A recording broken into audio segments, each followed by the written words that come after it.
Hi అండి. Welcome back to Kalyani అభిరుచి. Cooking beginners బెండకాయ ఫ్రైని చేయాలంటే కొంచెం కష్టమైన పని అనుకుంటారు.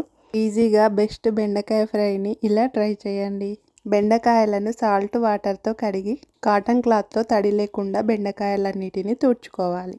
బెండకాయలను కట్ చేసి ప్యాన్లో 1 టేబుల్ స్పూన్ ఆయిల్ వేసి ఈ బెండకాయలన్నిటిని వేసి స్టవ్ మీడియం ఫ్లేమ్లో పెట్టుకొని బెండకాయలు జిగురు లేకుండా ఇలా అయ్యేంత వరకు ఫ్రై చేయాలి. ఇలా ఫ్రై అయిన వాటిని తీసి ఒక బౌల్లోకి వేసుకొని 2 టేబుల్ స్పూన్ ఆయిల్ వేసి ఆయిల్ హీట్ అయ్యాక కట్ చేసిన పచ్చిమిర్చిని వేసి ఫ్రై చేసుకోవాలి. ఇవి ఫ్రై అయ్యాక ఇందులో ఆనియన్స్ని వేసి ఫ్రై చేసి పసుపు, సాల్ట్, అల్లం వెల్లుల్లి పేస్ట్, కరివేపాకు వేసి ఫ్రై చేసి పెట్టుకున్న బెండకాయలను వేసి కొత్తిమీరను వేసి 5-6 నిమిషాలు ఫ్రై చేసి స్టవ్ ఆఫ్ చేయాలి.